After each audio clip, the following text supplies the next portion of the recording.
మీలో ఎంతమందికి చల్ల పునుగులు అంటే ఇష్టం? నాకైతే చాలా ఇష్టం. ఎంత బావుంటాయి గదా! చల్ల పునుగుల్లో చట్నీ నంచుకొని, అట్లా ఆనియన్స్ పెట్టుకొని తింటే ఉంటది. అబ్బబ్బబ్బబ్బా! ఎంత బావుంటది. నేను రోజు కాలేజ్ నుంచి వస్తున్నప్పుడు మా డ్యాడీకి చెప్తుండే అనమాట. "ఏం తీసుకురావాలమ్మా" అంటే "చల్ల పునుగులు తీసుకురండి" అని. 20 రూపీస్‌కి చాలా ఇస్తుండే చల్ల పునుగులు మాకు ఇండియాలో. కానీ ఇక్కడికొచ్చాక నేను చల్ల పునుగులు చేసుకోవడం నేర్చుకున్నా. చల్ల పునుగులు చేయడం ఇంత ఈజీ అని నాకైతే తెలీదు. ఎప్పుడు కావాలంటే అప్పుడు మనం ఇన్‌స్టంట్‌గా వేసుకోవచ్చు. మనకి ఎన్ని పునుగులు కావాలో దాన్ని బట్టి మైదాపిండి వేసుకోండి. అలాగే పుల్లటి పెరుగుంటే చాలా బాగుంటుంది.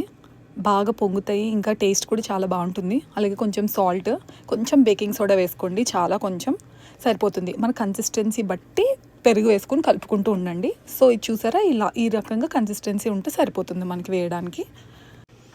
వాటితో పాటు కొంచెం జీలకర్ర, కొంచెం ఆనియన్స్ కూడా కలుపుకొని వేసుకోవచ్చు. కొంచెంమంది ఇట్లా మిగిలిపోయిన దోస పిండి కూడా కలుపుకొని వేసుకుంటారు. నాకు అలా కన్నా ఇలా ప్లెయిన్ పునుగుల కింద ఇష్టము. పిండి కలుపుకున్నాక ఇన్స్టెంట్‌గా వెంటనే వేసుకోవచ్చు. లేదంటే ఒక హాఫ్ అన్ అవర్ దాన్ని పక్కన మూత పెట్టి పక్కన పెట్టి ఉంచుకొని కూడా వేసుకోవచ్చు. కొంచెం థిక్ అయితది.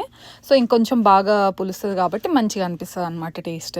సో ఇంకొకటి, చాలా జాగ్రత్తగా వేసుకోండి. ఎందుకంటే వేడి వేడి ఆయిల్ దగ్గరికెళ్ళినప్పుడు మనం గమ్మున స్ప్లిట్ అయితా ఉంటది పైకి. సో కేర్‌ఫుల్‌గా ఉండాలి వేడి ఆయిల్‌తో. నాకైతే వేడి ఆయిల్ అంటే చాలా భయం. ఇప్పుడంటే ఏదో ఇంకా అలవాటు కాలేదు గానీ బట్ స్టిల్ నేను కొంచెం భయపడతాను దాని ముందు. సో స్టవ్ దగ్గర వేసుకుంటున్నప్పుడు మీరు కూడా ఆయిల్ దగ్గర జాగ్రత్తగా ఉండండి.